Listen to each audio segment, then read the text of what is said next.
Pixel Civ is proudly supported by Murdoch University School of Arts, who have been with us since the very beginning, and it's where we learn how to make podcasts, radio, and video. If you're interested in a creative degree in games, sound, film, journalism, or maybe you'd like to mix and match, kind of like what we do here, you can head to murdoch.edu.au/arts to learn more about what they've got on offer. That's murdoch.edu.au/arts, or you could just search Murdoch University for more information. Murdoch University School of Arts, proudly supporting Pixel Civ.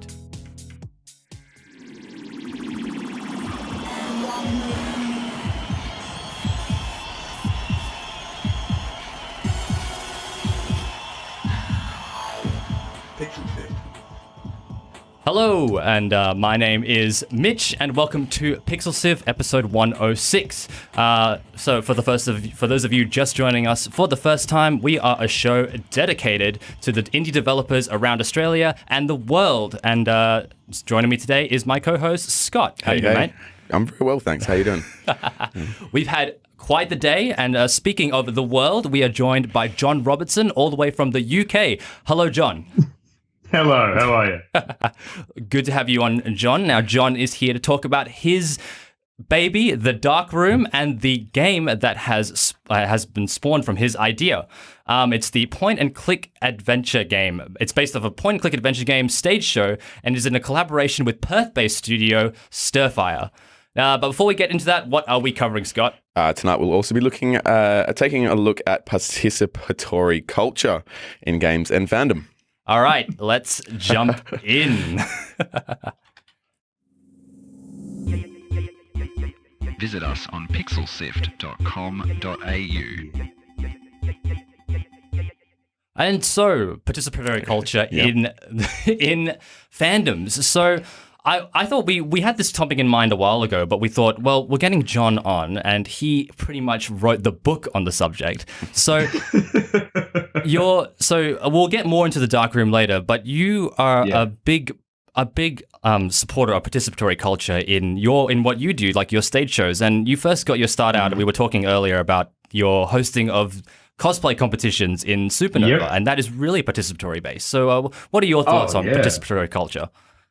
Oh, Gunbate. I mean, I get the feeling that the word fandom exists because participatory is too hard to pronounce. As I just showed.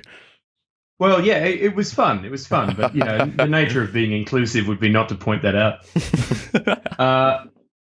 Look, what we used to do with cosplay shows, and I still do once a year when I fly out to what used to be the EV Games Expo and is now PAX, is it's entirely about harnessing the love and passion in the room and making it go somewhere. And so you just have to give people something to do. So it's things like chanting, "This is adorable," when something cute happens, or like you find something that's wonderful and then you hook people into it forever.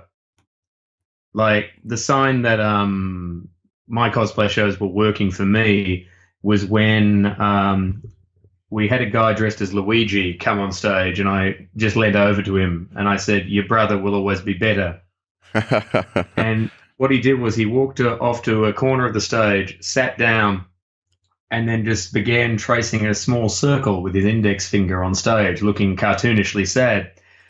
So as a result, for the rest of that show, if anything happened, I would say, "Go join Luigi." And people would just walk off and go do that.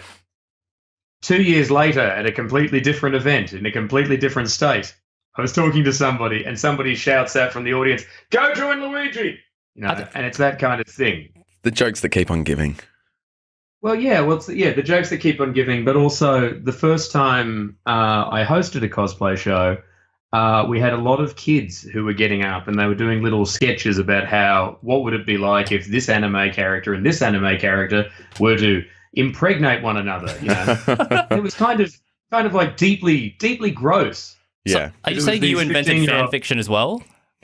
No, but I sort of invented the live action puppet show version of it, and I definitely found a way of getting out of it. Because this is what I mean. We've got young kids getting up to just give it a go, and so it's kind of amateur comedy hour. they've all got this notion as to what they'd like the characters to do. And so you get these, adolescent children sort of being like, and then they do an awkward sketch where at the end they pretend to kiss. And after a while, the first time I was watching this, I was like, oh, this is a bit gross what's happening. These kids, it's weird. So I got up to try to address it. And what I said to the crowd was, there's a lot of love on this stage. There's a lot of love out there. And I was about to finish that as a sort of punchline of, I wish they'd stop trying to love each other so forcefully through the mouth, or whatever I was going to say. But the crowd had already started clapping upon the phrase, there's a lot of love on this stage, there's a lot of love out there. They were just so incredibly pleased by the notion of, we've been watching this, people have been giving something to us. And so I ended up just saying, you don't get this at Star Trek conventions. And then they just applauded wildly, which is interesting because all I was trying to say was, it's a little bit sad watching 15-year-olds try to enact slash fiction on stage. I think there's just something special about being part of something, a little bit bigger than yourself, and especially with what you're doing, it might not be something that people would necessarily think that they could do themselves, acting and participating on such a grand scale. Do you find do you find that you get people out of their skin, so to speak, in these situations? Yes. Or is it a little bit, some people are... Sorry, go on. Cosplay competitions especially are just tremendous for giving people a release that they otherwise wouldn't have had, because there's nothing in the world to compare to. Like, say, for instance, if you're maybe just a very tall, lanky person. Right? Sure. Okay. Having a tall frame and making a cosplay can automatically create a visual spectacle that's just amazing. Like nothing makes me happier. Well, actually a lot of things do, but there's something infinitely great about seeing someone walk on stage in a home-crafted armor, and if you can just see the time that they've put into it, or the lack of time, for a moment, they're totally transformed. Like I know a guy from Perth who every time I've seen him, he's been on stage wearing an immaculate costume he's created, toting a weapon larger than my fridge, this sort of thing. Yeah. I'd known him 5 years, and then one day I was talking to him and I said I was going out to a suburb, and he went, come down, I work at the local cash converters. These people are, they disrobe and become regular people. During the... I don't think they become... Well, regular's a good word, but not ordinary. No. Yeah, absolutely. Regular, I use the word very carefully. It's funny, the way... you speak about the idea of what you're doing as cosplay, but I spend a lot of time when the time of the year comes around the Fringe Festival. And this is the kind of participatory things that I love about Fringe. Have you ever thought about bringing it into kind of different areas of the landscape, the social landscape out there? Oh, cosplay? Yeah. Oh, yeah. I mean, that would be a treat. That would be a lovely thing to do. If you were to have an almost mainstream comedy cosplay show. Yeah. That'd be amazing. That's a really nice idea, because burlesque, of course, has taken Fringe festivals by storm. Sure. Cosplay is next. But it's not all about burlesque. Obviously, there is a lot of it there. But I think just the open-mindedness that comes with Fringe, I think, especially a live type of cosplay, performance would be really fitting at something like that. Oh, no, I think it would be a great idea. Especially when you consider that, burlesque is somebody in a dazzling costume removing layers, and cosplay is somebody assembling and putting layers on. I think you just wrote in your own first show right there. Awesome. Well, I think we should move on to what everybody, I'm sure, has come to talk about, especially John, the dark room. So we will move on to our next topic. Pixel Sieve! It's not Pixel Sieve, it's Pixel Sift. Pixel Sieve! Pixel Sift. Pixel with Sift. a T, people. Yes. Yeah, it's like something that my mom still can't pronounce, so, we'll get over it. Oh, don't worry, my mother keeps saying Star Trek. Oh, that's awesome. It is great. John, you still like the Star Trek? Is all gaming consoles like a Nintendo as well? Is like they're all Nintendo to her as well? Oh, yeah. Yeah. Still, yeah. Still playing on your She always Atari. does whenever I have a gaming console. And I'm 33 now. She goes, "You still like the graphics on this?"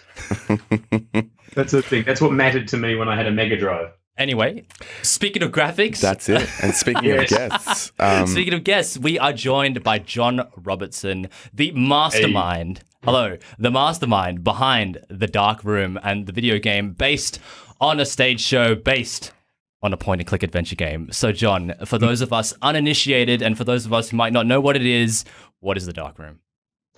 Well, I will just point out I hesitate to use the word mastermind, given that I delayed our interview starting by not waking up. No one has to know that. Yeah. Well, I mean, since you're mentioning they know it now. now. magic They of know radio. now. Achievement unlocked. Brutal reality. Look, The Dark Room is a parody of 1980s text-based adventure games that I've been touring around with for the last 6 years. And the thing about touring something for 6 years and why it's interesting in terms of participatory culture is if you do a show that changes every single night based on the audience that's there, and you 6 years later have to produce like a conclusive document of that show, as in you take a show based on audience participation and then make it into a script, you accidentally discover that the show has become something with a lot more depth and a lot more range and a lot more lore than you expected. So when you sit down thinking, oh, I wonder if I'm going to have to add a story, you suddenly realize that after 6 years, you and an audience have built an incredible narrative, which is a great gift. But yeah, it's a parody of text-based adventures. I'm there as a sort of motion-captured games master wearing a lot of leather and spikes, like a kind of Mad Max Tron person. Mad Max Tron fetish person. Fist to the North Star. And then, verbal abuse. People get called Darren. Lots of fun. So the show has been a stage show for quite some time now. What prompted the move to the digital realm? Well, money and opportunity. That's very much it. We'd always wanted to do a video game, but for the longest time, it was completely outside the realm of possibility. But at the start of this year, Stirfire desperately wanted to do an interesting project, and I'd always wanted to work with them. That worked. Good people. Understandable. Yeah. Oh, they're terrific. I mean, I've known half the team since I was 15 years old. You mentioned earlier you were doing the show or the cosplay work with a little bit with kids a little bit, and now I did notice when I was looking at the extensive list of live dates, both previous and upcoming, that you have a kids and a regular show. I'll use the word again. Yep. Huge differences between the two of them, and also final products via Stirfire. How will that reflect the difference, if there is any? Well, let's see. There is, between the adult show and the kids show, there is zero difference. There used to be difference, but it was deeply patronizing. That's a great thing to hear. I'm really happy about that. What did you find? That's really interesting. The way you say it's patronizing, I'm sure you padded it for children, but then found that it was unnecessary, or... Yeah, exactly. Yeah. That's exactly what happened. Yeah. We ended up... I went into the Leicester Comedy Festival at the start of this year, and I was about to do the kids show, and I accidentally loaded up the adult map. Mm-hmm. And I thought, well, let's just see what happens. So I just went on like it was a normal show, and we won Best Kids Show. Wow. At the festival. And the part of it was one of the judges came up at the end, not that night, but at the awards ceremony. And, of course, a lot of the show is the words "you die" flashing on the screen whilst I get right in a loser's face. And this is, I don't mean a loser in a general sense, but I mean just someone who's played the game and failed, and just scream, "You die, you die, you die." And what I got told was, we really like your show because you didn't patronize the kids, because they are going to die. And they need to know that. There's no point padding it. Also, as it turns out, one of the judges had gone up to the kids who had left the show, and because they were all chanting all the catchphrases. So they were like, oh, it works. Yeah. Just like little 8-year-olds going, "You die, you die, you die." Yeah, the parents will be thanking that for ages. And that was when you realized you made it? Oh, yeah. Well, to be honest, I realized I made it when somebody sent me a video of their 3-year-old trying to say, "You die, you die, you die." So the game hasn't been out for very long. It came out on the 20th of September. 26th. 26th. Wait, no, Maths. My notes, What? my notes are incorrect. I'm But so sorry. the 26th. we're right. Your notes are correct. That was entirely creator error. 26th. No, 20th. What's it been like so far? What's the reception been like? The reception has been brilliant. People are starting to find it on Steam just on their own, and that is a real treat. They're taking it for what it is, like that, which was not something I expected, because the Darkroom had previously existed as a YouTube game, and when that went viral, people started messaging me with all sorts of just random hostility. Wow. I still have an email from somebody in Germany just going, "I will find you and I will kill you, little man." Sort of thing. Whereas I don't know what it is. Maybe it's the fact that it costs money or something. But it's kind of knocked out a lot of just the sort of random, I didn't know what this was. Now I've encountered it. Now, I'm so agitated. And instead, we've got people who are just playing in a variety of ways. And it's lovely to see. What? So you have the people who come for the comedy, and then the people who came for the comedy and accidentally fell upon the story, so they keep playing. You have the people who get hooked into the puzzles, and they're the guys who you can see spend about 25 hours in level 1. Which is great, because we just finished the main story of Fist of the North Star Lost Paradise last night. That's taken 38 hours.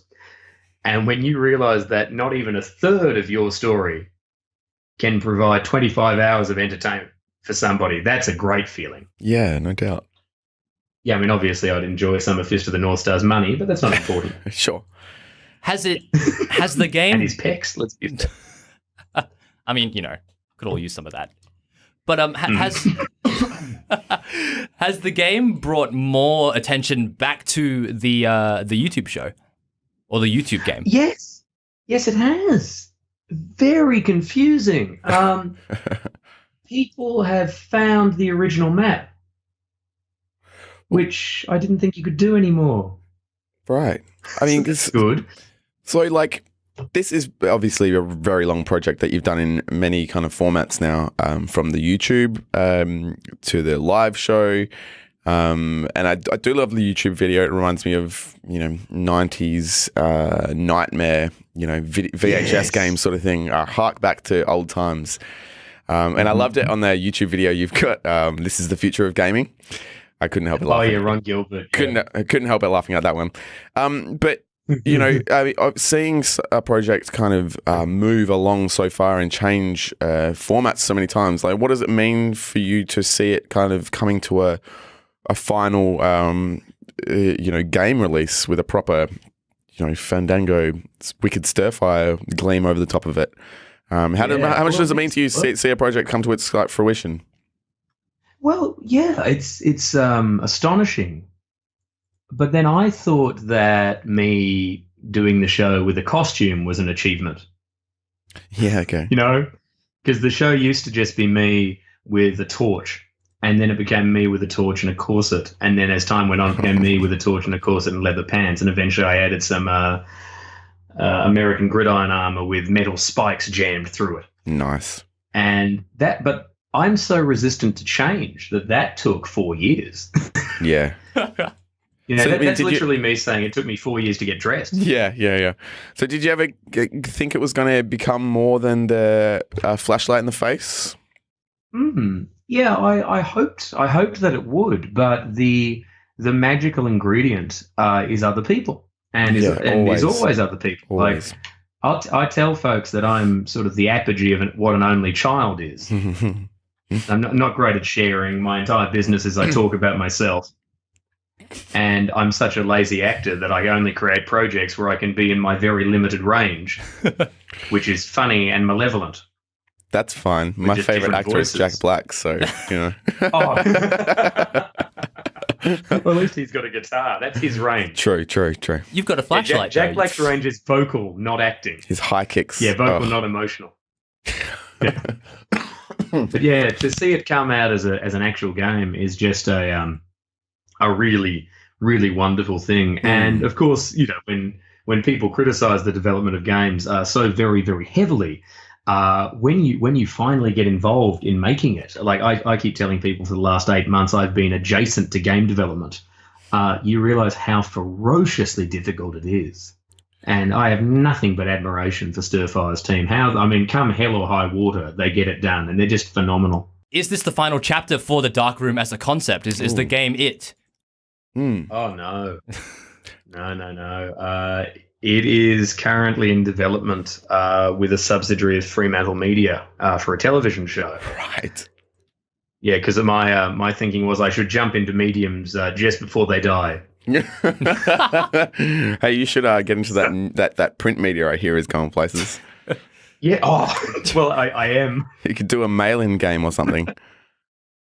Oh, perfect. People would play good that. Things about mimeograph. It's going to be great.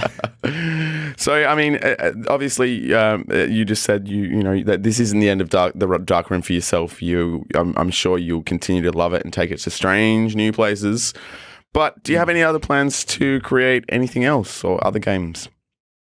Well, I'm in that initial phase that sometimes happens to me when I've worked on a project, which is good. I've done that once. Let's never do that again. Yeah, tick that box. But put it away forever. But the odd thing, of course, is that because like the Darkroom game is currently on early access, it means that it's a living thing. There's this constant process of updating, which makes it like a living, breathing draft. Yeah. But people love it. So like that feels to me like a separate project. Because first we had let's make the script, then the motion capture, and all of this, all of which felt like different stages. So I imagine at some point or another we might do a sequel. I am interested in one day working on a different game, but I did just write a book, and that's coming out next year. So I figure we might be running around 2 franchises around this time next year. Right, and what's the book based around? At the moment, it's based around the concept of being subject to an NDA, but that doesn't mean I can't mention it. It's sort of like the most. It's like the most unhelpful humble brag. I love talking to you, John. This has been very interesting, very entertaining. You're very interesting. Oh, thank you. Yeah, What I am is somebody who's got his ear. I should just tell your listeners, I'm someone who has. I was ready to do this interview. I completely blanked. Well, my alarm didn't go off. I've run downstairs frantically. We've got the nice mic set up, but my audio is feeding back into the mic. So about half a second after I talk, everything that I've said is coming back at me. Oh, so gross. I have these 2 very pleasant people I'm talking to.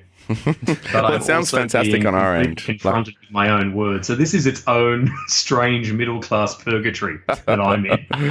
This is fantastic. Now, you said works on a follow-up to the Dark Room. Always asking the important questions here. Now, will it be called the Dark Room 2 or the Darker Room? Oh. Because that's really important to me. I wanted to know the answer to that Well, question. actually, you just What kind of unlocked a person beautiful, are you? Which kettle direction are you of- going to take me? Okay. Back in 2013, I got like people don't know this because I had it erased from the internet. Which is a big deal. You can't just do that. No, I feel like Stalin just removing history. What happened was Hat Trick Productions, who used to make Father Ted, got in touch with me. Great show. And they went, look, we really like the Dark Room. Can you make us one of our own? Okay. And I thought, oh, how tremendous. And I envisioned all of this money and whatever. And they gave me a particular sum of fees, and they were like, okay, yeah, give us our own version of the Dark Room. And because I had no ideas, I went, well, I'll do a sort of follow-up, called it the White Room. Oh, yeah, nice. Flip the switch on them. Instead of it, yeah, and instead of it being me in the dark with a British accent going, "You're weak to find yourself in a dark room," and then 4 options appearing on the screen, I thought, what if I just did a total inversion of that? And I tried to make a YouTube interactive open world adventure in which everything was visible and I was American. And I'll tell you, So it went great. did not work. Because the idea was I wanted to do a parody of open world gameplay. So instead of having like the limited numbers of a text adventure or the limited options, you would instead, like, every single specific thing branched off into another 16 things. And so the game was huge. But people stopped playing it right around the time when they realised two things. One, it wasn't fun. And the other, that it was disturbing. It was genuinely upsetting because there was no punchline to anything. Right. So the thing with Darkroom is Darkroom works like this. Come over here. You can't come over here. There was a hole there. Everybody knows that. Blah, blah, blah, blah, blah. You know, like... Yeah. Setting you up to fail. Everyone laughs. It's good. Yeah, that's right. But, yeah, it's like the old Sierra point and click games. It's okay, I'll learn by doing. Yes. Yeah. Now, in the case of the White Room, rather than just having me being like, come over here, bang, consequence, we had me in front of a background which was an image of rotating eyes, just this line drawing of rotating eyes that just looped forever. And I was doing a character called the Man Without a Moustache, which was just me with a moustache, just a duct tape moustache and a bowler hat. Well, no, it was a top hat. Just going, hello, come here and let's have a discussion, parasite.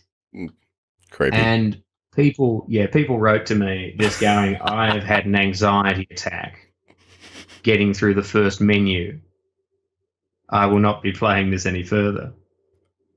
And eventually I wrote to the nice guys at Hattrick and just kind of went, yeah, we failed. And they were quite happy to acknowledge yes. And they took it right down. So, long story short, the sequel will not be the White Room. Oh, I don't know. I mean, I got to wear a wooden mask that's of a Mexican bat god that I've had for years, and run around in my underpants pretending to stab people. It was pretty good. Amazing. Yeah. I might just do that for fun. So what I'm saying is your cosplay for PAX is that's what it's going to be, right? Oh, mate, my cosplay for PAX is what it always is. Yeah. Which is me walking around hoping people go, you look like Sephiroth or you look like Draco Malfoy's dad. Yeah, okay, I get that. I get that. For Yeah, sure. we got a picture I was of you just looking at the picture, for sure. Well, how's this for fun? I show up at MCM Comic Con. I'd been hired to go and perform Darkroom on Capcom's stage. And when I showed up, one of them just looked at me and just kind of went, are you crap Dante? At the Capcom stage. At the Capcom stage. Like, oh, hello, good. You're paying me, are you? Great to be here. Nice. We, of course, have been speaking to John Robertson about his game, The Dark Room. If you've just joined us, and that we are at the end of the show. Yeah. We just did where you can find johnrobertson.com, was it? Straight up, you've got your own website? TheJohnRobertson.com. TheJohnRobertson.com, of course. And of course, it's a generic name, so I have to be the. Yeah, fair enough. And if you want to find more about the Dark Room, do the social medias. It's everywhere at the moment because it's popping off and everyone's loving it because it's awesome. Thank you. Thank you very much for joining us, John. It was thanks for having epic me. to talk to you. Yeah, mucho pleasure. Yeah, someone who I've admired for a while now. So yeah, thank you very much for joining us from a distance. Well, thank you very much. I apologise for probably crushing that. No, it's fine. We'll make it work. Never meet your heroes. I always tell myself. Yeah, well, one day you might meet one. I'm just some jerk in London, but that's okay. Oh, we're all just jerks someplace. Yep. I'm about to do that when this is finished. Oh. Anyway. Top stuff. And Johnny's going to fire me. All right. This episode was produced. By Fiona Bartholomeus and executive produced by Johnny Di Giovanni and, of course, hosted by myself, Mitchell Lowe, and Scott Quigg. Thank you very much for joining me. So this episode was also sponsored by the Murdoch University School of Arts. If you want more information on that, you can visit murdoch.edu.au/arts. And as always, we'll be sticking the links up on our website, www.pixelsiv.com.au. And the absolute best thing you can do is head to the Discord at pixelsiv.com.au/Discord if you want to keep up with everything we're doing. We post everything there first, and you can chat to us about what you're playing, the articles you've read, and other things. Come and hang. Come and hang with us. John's in there now, but you probably... That is enough to get you on board. to be Yeah. honest. So you can go to our website to stream older episodes, and it's also on Pocket Casts and Spotify. So join us next week where we play something or other. We're going to be doing Tune in. You have to find out. yeah, we're going to be doing something. Thank you very much for joining us, John. And Thank you. we will see you guys next time. Peace out. Peace out. Bye.